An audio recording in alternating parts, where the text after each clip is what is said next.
So the first thing we're going to talk about is everybody thinks that money exists. So I'm now going to prove to you that it doesn't. There is no money. Now there was a time when you could convert the gold that you had, gold sovereigns, which is what we use in this country, and you could go to the bank and you could say, you could take your notes, go to the bank and say, give me my gold please, and they would give you gold. Right, store of value. A store of value is something which has value. It's in the words, right? So when you took your promissory note, you could exchange it and actually get the value in gold. Right, so on August the 6th, 1914, they passed the Currency and Banknotes Act. Right? The Banknotes Act was a bill to authorise the issue of currency notes and to make provision with respect to the note issue of banks. Issued one day after Britain declared war on Germany, this act permitted the government to print notes as legal tender in place of gold sovereigns and half sovereigns. By withdrawing gold from internal circulation, this act effectively suspended the gold standard and in practice allowed for an inflationary expansion of the money supply, enabling the government to print notes to cover its obligations. In other words, it gave them the power to print notes beyond what was authorised by law. Okay? And they continued to mint gold sovereigns but only until 1917, and then they stopped. Okay? So they have large amounts of paper money doing the circulation, which is what we have now, fiat currency. Then we have the Gold Standard Act. Now the Gold Standard Act was after the First World War, and what the Gold Standard Act did was 1925, for your information, it was to facilitate the return to a gold standard and the purposes connected therewith. So Britain no longer minted gold coins, right? But in subsection B, section 1, we like it when we do things like that, Section 1 of the Currency and Banknotes Act 1914 provides that the holder of a currency note shall be entitled to obtain payment for the note at its face value in gold coin shall cease to have effect. So now, with this act, you couldn't go to a bank and exchange your promissory note for gold anymore. Well, actually, that's not quite true. You could, but, as the next section says, so long as this remains in force, the Bank of England shall be bound to sell any person who makes a demand on behalf of the head office of the bank. So you have to go to the head office of the bank, wherever that would. I imagine that's the Bank of England head office is in London. So you have to go to London during office hours, and then you could purchase, for the legal tender price of gold bullion at that time, £3, 17 shillings and 10 pence and a halfpenny per ounce troy of gold, but you had to purchase 400 troy ounces. And that's what you could get. Less than that, sorry mate, no thanks. Right? So they immediately ousted anybody who's not extremely wealthy from getting gold. So effectively, that was when they brought the gold standard back for a short while. 1931, September 21st. Philip Snowden, who was the Chancellor of the Exchequer at that time, he announced for the new national government the temporary, note the word, temporary suspension of sterling's convertibility with gold in the United Kingdom. In other words, now you couldn't even go and get your 400 ounces. Now it's all fiat currency. Right? And that's what we've got now. No gold. Nothing is backed by a store of value. There is no gold standard in England, or as they called it, the United Kingdom, because they've been introducing that over the years. Now, at the same time, in the United States, in 1933, so that's only 2 years later, okay, they took all the gold off of everybody, they confiscated it quite literally, and they had gave it to the Federal Reserve, and it was called Executive Order 6102, and it said obligations payable in gold were outlawed under the House Joint Resolution Act 192. So now in America, in the States, they also have no gold. It's all in the Federal Reserve. It's not in circulation. You can't exchange it for gold. So there's no store of value. 1944, Bretton Woods Agreement. Everybody know what happened in the Second World War? Yeah, a lot of shooting. What happened was, in 1944, the Great British Pound became backed by the US dollar. The US dollar, at this point, of course, is being printed by the Federal Reserve, which is a corporation in America, in the United States of America. So now the Great British Pound is now backed by a foreign federal corporation. So if you're paid in that, and you work for the judiciary, you work for the police, you work for any organisation, you're committing treason. Because you're being paid by a foreign corporation, motivated by another country. just to mention. Okay, does anybody know who this is? His name's Edward Mandell House, Colonel Mandell House. Okay, he was advisor to Woodrow Wilson. Anytime you hear the name Woodrow Wilson, pick up your ears. Okay, early days of the cabal. Okay, he said, allegedly, and this was taken from the diary and logs of Woodrow Wilson's diary. He said, "Very soon, every American will be required to register their biological property, that's you and your children, in a national system designed to keep track of the people that will operate under the ancient system of pledging.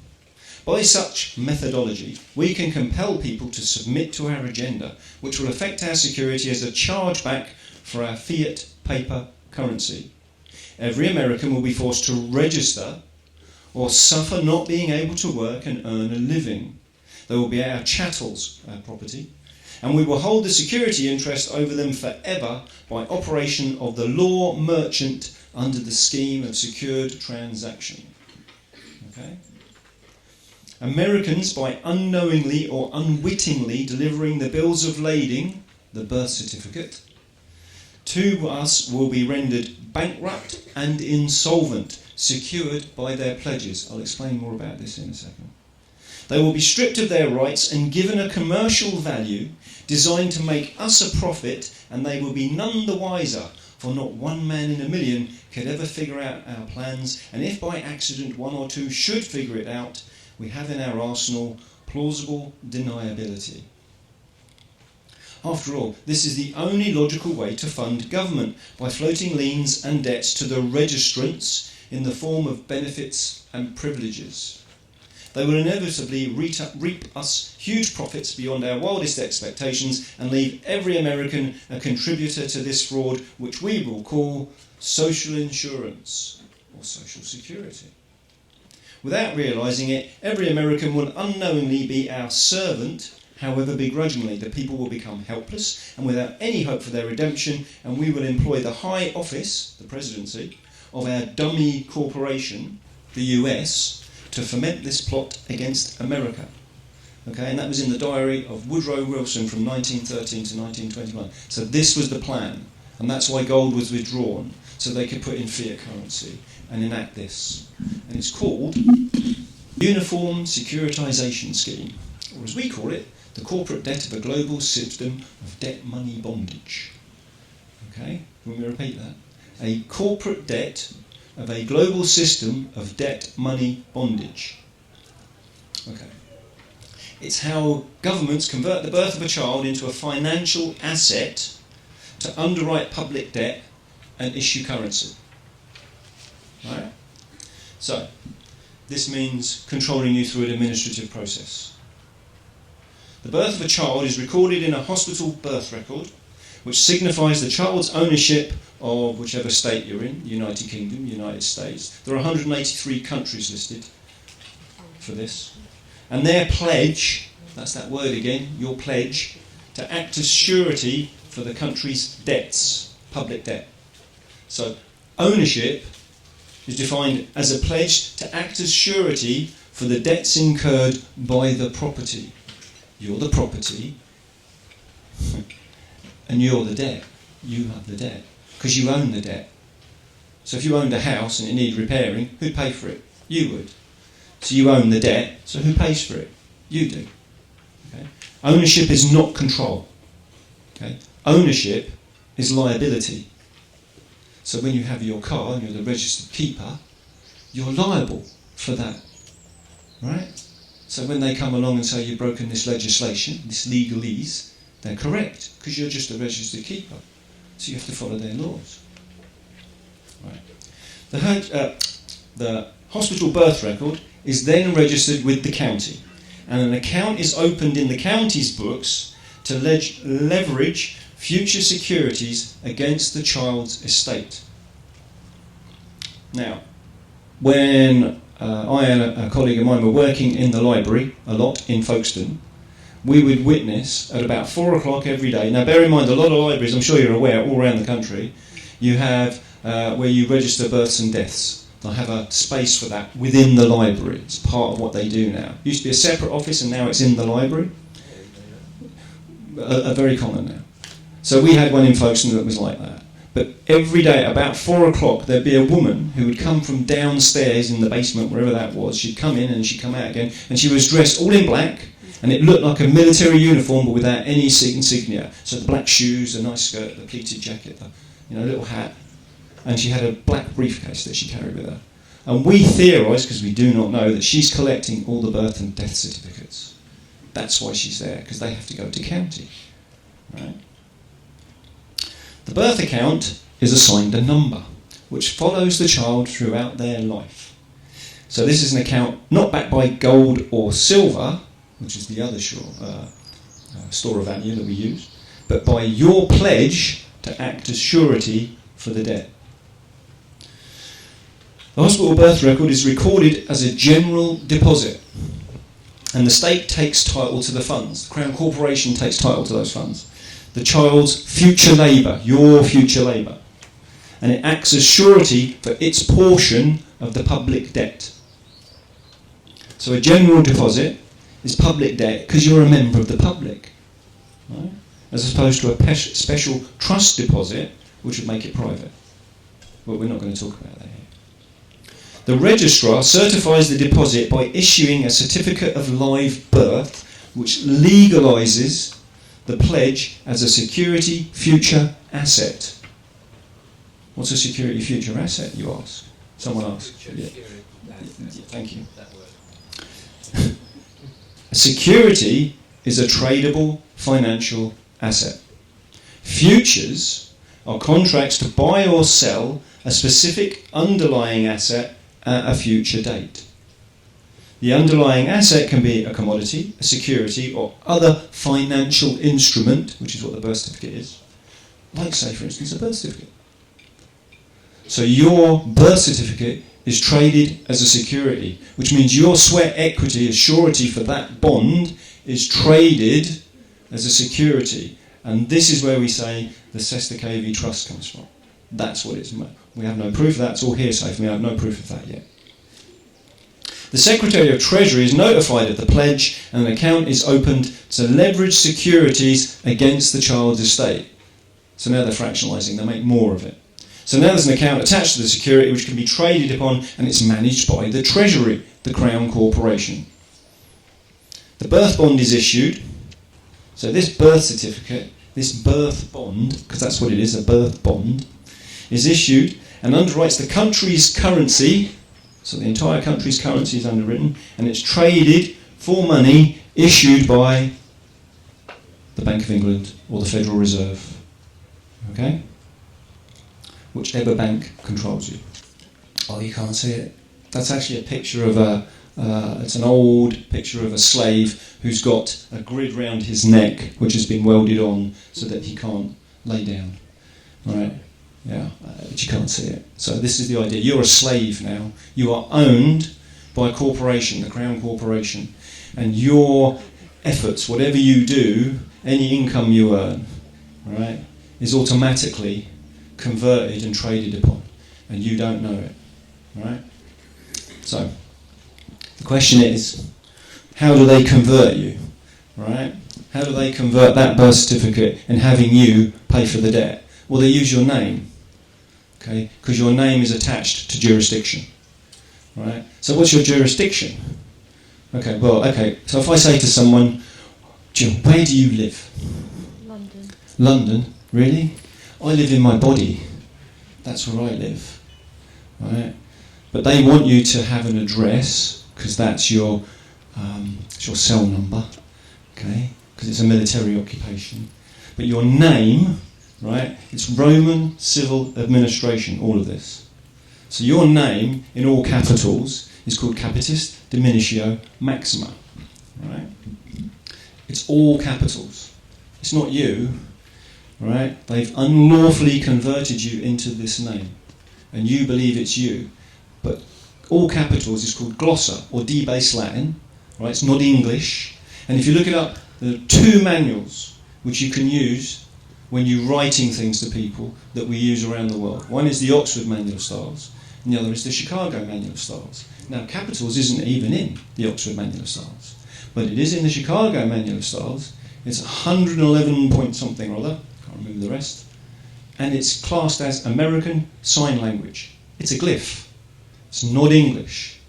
So when you get a letter with the all caps name, you think you can read it. Do you read Latin? Who can read Latin here? Right, you can read debased Latin. Yeah, someone can. Right? There's always one, Gary. It's usually me. Anyway, so it's debased Latin. Now, if they put a capital at the beginning of the first and second name, okay, that's called capitis diminutio media. Okay, it's still debased Latin, it's still a capital, still not you. Right? These names have jurisdiction attached to them, the UK, wherever that is. Right? England and Wales, that's not two different places, that's a jurisdiction on paper, it's a dead entity, it's a fiction. It doesn't exist in the real world, it's only on paper, much like the Uniform Securitisation Scheme, much like the bond that we talked about, the birth certificate. The last one is lowercase. So if people ask my name, I say Pete the Hat.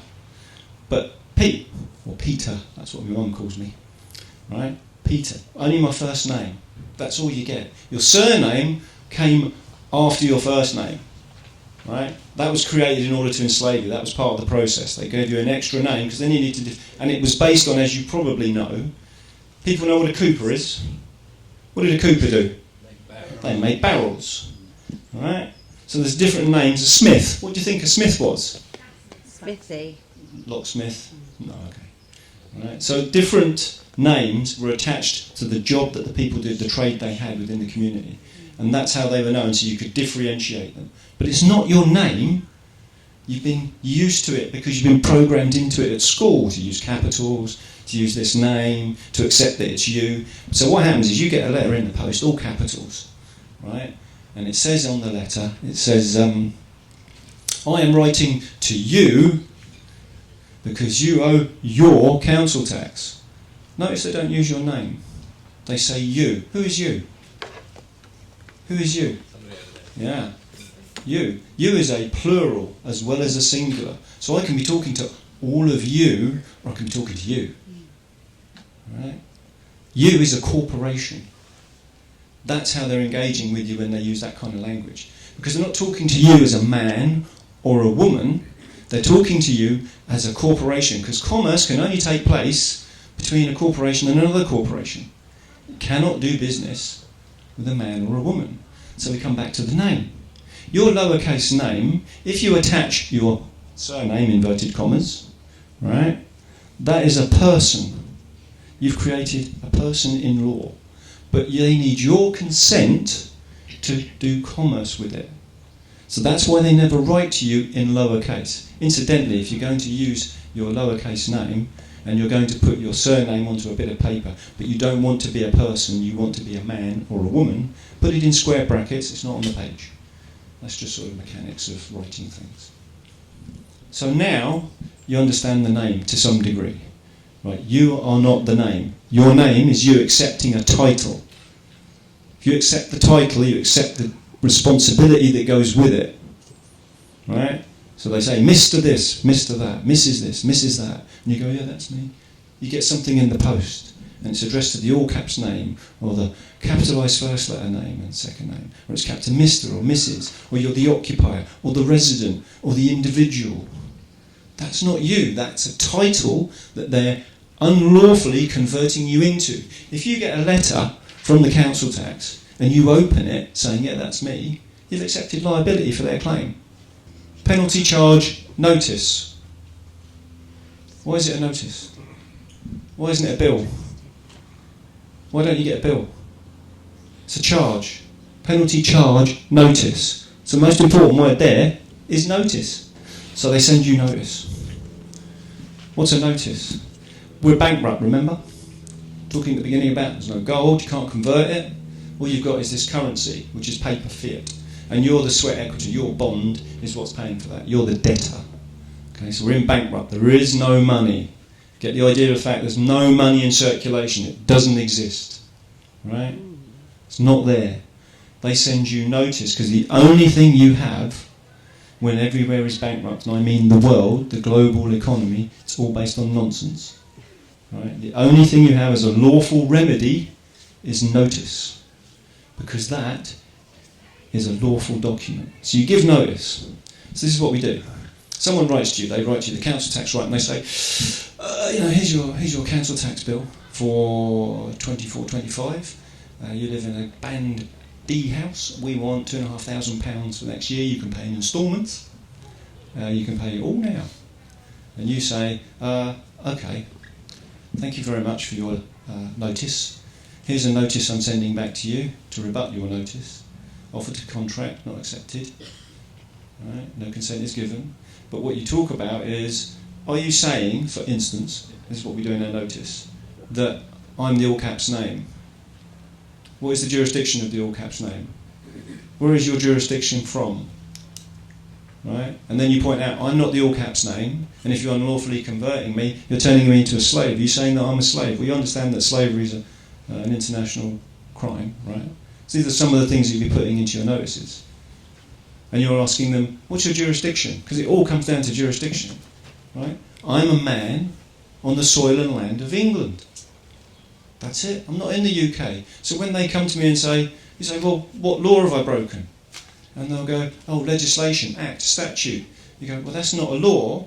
That's the colour of law. That's a corporation. Police people, we'll try and be kind, right? They work for a corporation enforcing policy as an officer. That's what they're doing. Well, if a McDonald's employee came up to me and said he wanted to fine me for driving on my car and down a motorway because I was going too fast, I'd tell him to go and jump as well. Right? I'm not in your country. That's not the state I live in. Actually, that's not true. If you have the birth certificate, you're registered. Don't register anywhere. As soon as you register, you give away your title. Once you've given away your title, you become liable for any claim they have upon that title because you've just given joinder to it. So, am I making sense? Are we following along? Because I'm sort of rambling, right? So, they've given them the notice, and you say you've got two choices. When you give them a notice, you say to them, okay, I conditionally accept your claim against me. However, I have a few questions. So you'll be asking about jurisdiction, unlawful conversion, and then we go for the big one, we go for fraud. You go, well, if you're acting without authority, right, Fraud Act 2006, Section 4, I'm going to say. Well, that's fraud. You're committing fraud. Also, you can then later point out that there's no money in circulation, so what am I expected to pay with? You say you can't pay a debt because you're a debtor and there is no money. You can do two things with a debt. You can settle it or discharge it. That's it. That's all you can do. So that's one of the things we do. So anyway, you write to them, your first notice. You give them 14 days. You say conditional acceptance, or you do notice to show cause, because in some cases the effect might have been different. It might not be a council tax notice. It might be someone's come along and said, yeah, you can't have that licence plate from 1959 on your 2020 car, mate. Right, so we're going to take it off you. We're going to put it in an impound and we're going to fine you because you're breaking our laws, our legislation. And you then should give a notice to show cause and say, well, why did you do that? I'm driving, sorry, I'm not. I'm in my conveyance. Be careful the language you use, especially with police people. Driving my conveyance. Right, travelling in my conveyance on a public road and I'm a man. What right do you have to stop me? Okay? And then you go, okay, so we write a notice. We write a notice to conditional acceptance, or we write a notice to show cause, and you list these things and you ask them. Now, they can't respond to the notice because if they do, they're confessing to fraud. They're confessing they've unlawfully converted you, right? They're connected to misidentifying you, and some of them really don't know what this is. They do now. There's enough that have gone out that a lot of people have understood what's really going on, and they're resigning. People in the councils, various places, they're going. Right? It's happening. You give them 14 days to respond. They can't respond. Now, in the first one, you say, I'm going to write to you 3 times. I'm going to give you a notice of non-response and then a default and dishonour notice. And if at that point you haven't responded, it's estoppel. Estoppel is a lawful term, and estoppel means that you have no further claim upon me. Okay? So you do your non-response. You give them 7 days with the non-response and you say, I wrote to you, I gave you 14 days, here's the notice, Right? This is the number of the notice. Here's the date when it was delivered. Right? And I asked you these questions and you haven't responded. So I'm going to give you a further 7 days, just in case you changed your mind. They don't respond because they can't respond. And then you do a default and a dishonour. Okay, now that's a third notice. It's the final notice. You give them a further 7 days. You say, look, I wrote to you twice now. These are the numbers. These are the deliveries. I know you got them. You haven't responded. I'm just telling you now, if you don't respond, that's a stopple. You have no further claim upon me. And anything else you do, I will charge you this amount of money. You can put in a fee schedule. Or I may issue an arrest for your warrant for your arrest because you're acting unlawfully, you're committing fraud, and that's harassment. Right? Because they'll keep sending you stuff. Now, after you've done the 3 notices, a lot of the time it goes away. But because that's been happening, they're now changing their tactics. They don't like it. Okay? So you might have to go a bit further. But you start with notice. You give notice. Don't write a letter. Don't write a complaint. Don't go and engage with them. If they come... I cancelled... Let me see now. First I did the council tax. And I went and tried claiming it back on the bank. Right? They gave me that year's 2 months that I'd already paid, they gave back, but not the previous 6 years. They said they couldn't do it, and no matter what I said, they wouldn't give it. I understand now people who are doing this, who are going back and saying direct debit indemnity insurance, and they're saying, I found out it's fraudulent, I want my money back. And when they ask that, what they're saying is, we've closed your account. So people having their account closed for going and asking for the money back that they know has been fraudulently taken from them. But here's the other thing, you put money in a bank account, it's not your money anymore, and it wasn't even money to start with, but you don't own those credits. The bank does. Okay? So be careful what you give away. Go and buy gold. So you've done your 3 notices, you're not sure what to do next. They're writing to you. Right, you get a letter, not addressed to you, because you say to them in the notice, when you write to me, you put lowercase, just your first name, care of, because your address, you live in your body, right? So it's care of. And then you put your address, and you put your postcode in lowercase and in square brackets, and you write England underneath, because the jurisdiction that you're operating in is England, not the UK, which is fictional, not England and Wales, not any other jurisdiction, England. That's where you are. It's a living jurisdiction. I am a living man. My blood flows. Right? So now you're living in England, and you get this address, and you say, when you write back to me, it has to be like this, or it won't be accepted as valid. And they won't write to you like that, because they won't change their jurisdiction, so they can't respond. Okay? So you get something in the post. It's from a bailiff.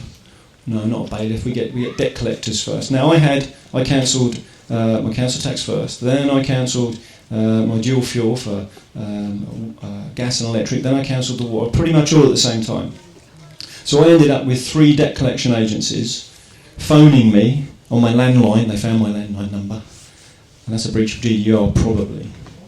Right? So I get landline number, then I get it on my mobile. So I block the texts, block the phone calls, block the number, and if I get it on the landline, you go, hello, they go, this is Marston's, bye. Don't talk to them. Don't talk to them. Don't have a conversation, because as soon as you do, you're giving joinder. It's a verbal contract. Everything you get in the post is an offer to contract. Is anyone sending you money? Is anyone sending you money? Actually, PlusNet, because I closed an account last year, they sent me a cheque for £1.20 this week. I've no idea what for. Okay. So, that's a nice noise. So, yeah, I was going to say. So, you're getting things in the post. So I had 3 debt collection agencies. Now, because they couldn't get joined with me verbally, they couldn't get me to converse with them and get joined with them, they have to write to you. When you get something in the post, right, and it's your all caps name, or it's capitalised, or it's Mr. or it's Mrs., or you're an occupier, or a tenant, or a homeowner, or whatever it is, a resident, okay, and you go, that's not me. I don't know what they're talking about. That's not me. They haven't addressed it correctly, right?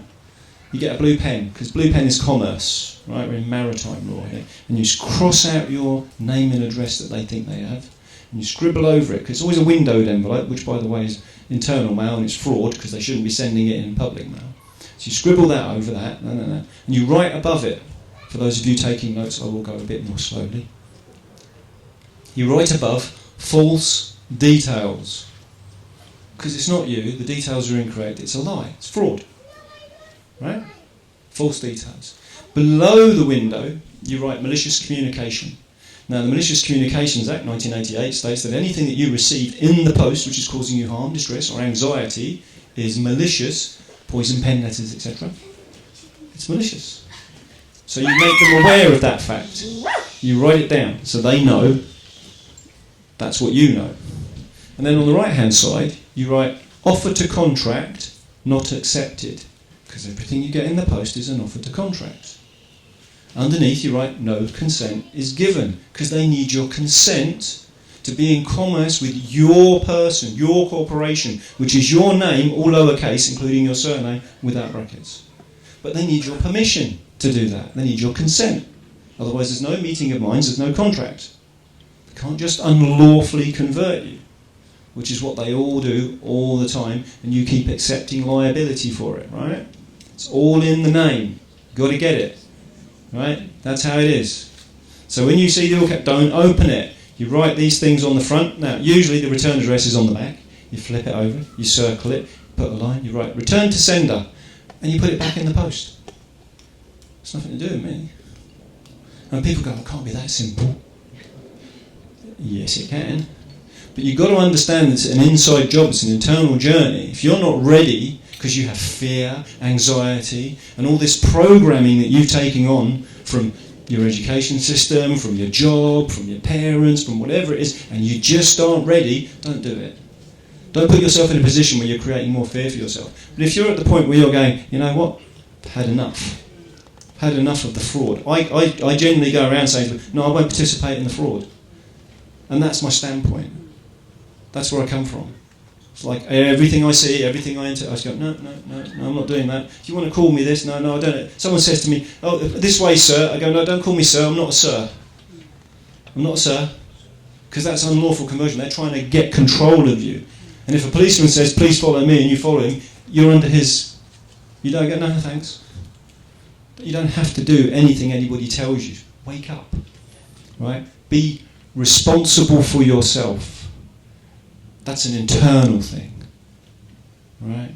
Get grounded, get aware. Don't let people take advantage. It doesn't mean that you can't be responsible for others. It doesn't mean you can't help others. In fact, you should. We'll come to that in a second. But, you know, someone in a white coat or a blue uniform or a clown uniform or whatever it is, they don't get to tell you what to do just because they've assumed that they have authority, no matter who they are. You put on a high-vis top and hold a clipboard, you can practically walk around this country anywhere you like, because people are so asleep sometimes. You can walk in, just walk in. Oh, and I've got to go and check that. Oh, okay. Although it's getting a bit worse, because now we have the digital identity again that they want to push. Don't touch it. Central banking and digital currencies. Well, we all know what that is. That's a social credit system. That's what that is. Points. Programmable money. Imagine programmable money, right? You're obese, right? I'm not pointing at anybody in particular, but if you're obese, right? If you have an issue with your weight, for instance, and they know that because they've got your card, they know what your BMI is, they know what you're buying and so on, and you go and yet to go and get another burger or another cream bun or whatever it is, they go, sorry, you can't purchase this. You're not allowed to buy it. Now, in China, what they do, they have it on billboards if you're jaywalking and they shame you in public. That's what's coming. That's what they're going to do. Right? And not only that, when you do it, there's one guy who's a dissident, he tweeted too many things he shouldn't and whatever they're... Right? He now can't buy a train ticket, can't buy a bus ticket. Right? Can't buy fuel. He's stuck. Right? That's what they want. That's the digital imprisonment that they're aiming for. Do not let them do it. And the way you do that is by creating other communities, like this, right? By getting away from the mainstream. Tell all your friends. People say to me, "Oh, what do you do about it?" Because we all know members of our family are so asleep that no matter what you say, right, they all go, "Yeah, did you get that off the internet?" Right? Yeah, and I read a few books, right? Or they'll say, "Yeah, it's all a conspiracy." Yeah. Right? Yes, it is. Yes, it is, and it's been going on for a very long time. Okay? So they're not going to wake up. Doesn't mean you can't. I persist. I don't care. I'm not stopping. I'm not going to stop trying to wake people up. And if someone says something and I'm in a group and you know the second I open my mouth, someone's going to be upset about what I say. You know it's coming. You can almost predict how they're going to react. Like, oh no, climate change is utter bollocks, mate. No! Chemtrails, oh no, I don't know what you're talking about, and they get upset. So, you've got to stand in your power, you've got to tell others, and you've got to challenge them, but you don't have to be an arsehole about it. You can just be gentle, but you can say, have you tried looking at this? Have you tried looking at that? And I think more and more people will agree now that there's more people waking up now than ever before. Okay. I wanted to give you a flavour of how you can do something to protect yourself without having to do anything which requires a huge amount of effort. Writing notice isn't as simple as straightforward as I make it sound. There's a lot of effort that goes into that, a lot of process to make sure it's accurate, a lot of paying attention to get it right and structured. And it's not the only thing that John and I do, we work together. But we are seeing benefits, we are getting results, we are being successful all the time. People say, oh, they didn't respond, they ignored it. You go, well, they can't rebut it, but it's a spell. If you write something down, that's why it's called spelling, it's a spell. Right? That's why when people open a letter that's all in red and urgent and open it now, or and you open it, you go, oh my God, I owe this money, they're going to come and break down the door and take away the children and put me in prison. No, all that's in your mind. You did that to yourself. Right? This is what I'm saying, get grounded, get balanced. Don't let that in. Don't let it in. Do something else. Breathe, meditate. Oh my God, meditate. Take time. People say, I haven't got enough time.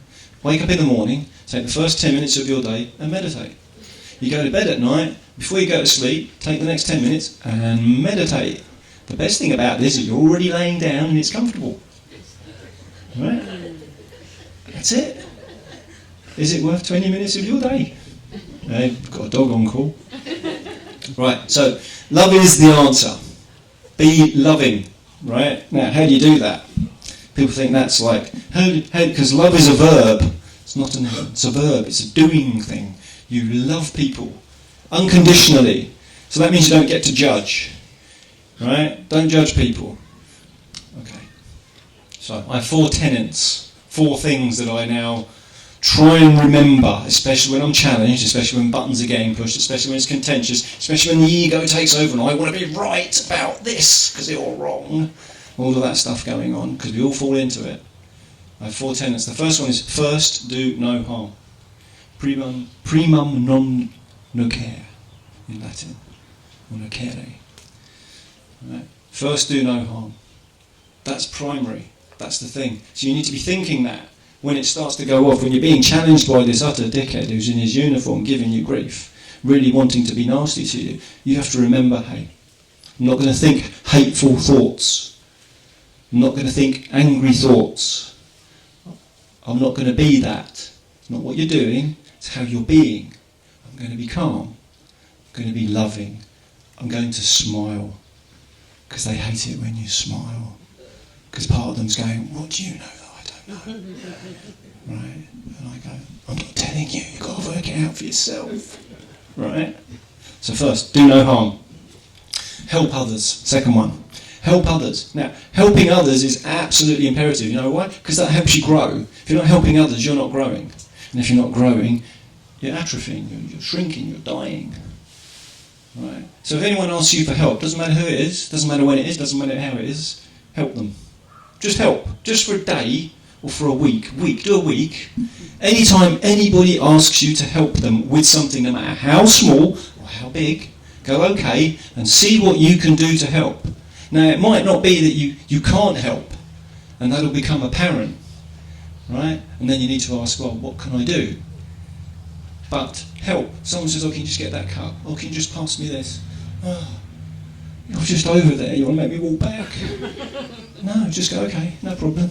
And you go and give it. That's an act of love. And now you're sharing your love. And what you're doing is you're demonstrating to someone else that's how you should be. And they go, oh, next time I see someone who asks me, I'll do that too. But it's unconscious. Someone asks them later, can you just give me that? Instead of going, oh, they go, oh yeah, well, you did it earlier, so cause and effect, right? Go and give it back, right? That's how we have to become as a community.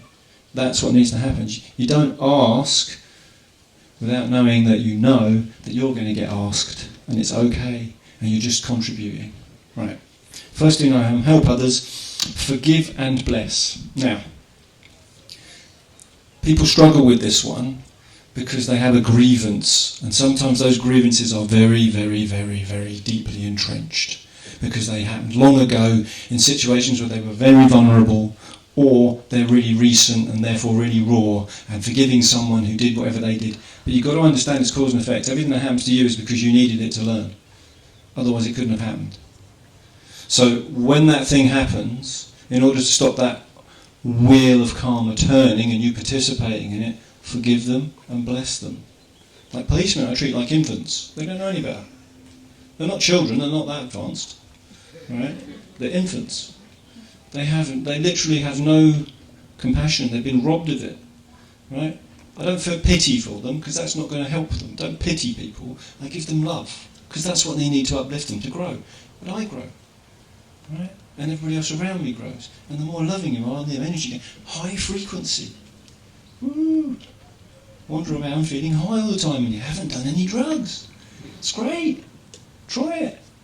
But this is the thing. Your enemy, your worst enemy, forgive and bless them. Any trauma you have in your past, anybody that you identify as someone you're angry with, visualize them, forgive them and bless them. And let it go. Just let it go. Right. The last tenet. Okay. Keep your word. What does that mean? So keeping your word is not just to others, it's to yourself. So if you say to yourself, oh, I'm going to do this for myself, I'm going to get a massage, or I'm going to make that hot chocolate, or whatever it is, I'm going to buy this, and next time I do this, I'm going to do it. It's okay to accept. In fact, it's absolutely essential to accept things. You have to be able to give yourself things, otherwise other people can't give to you either.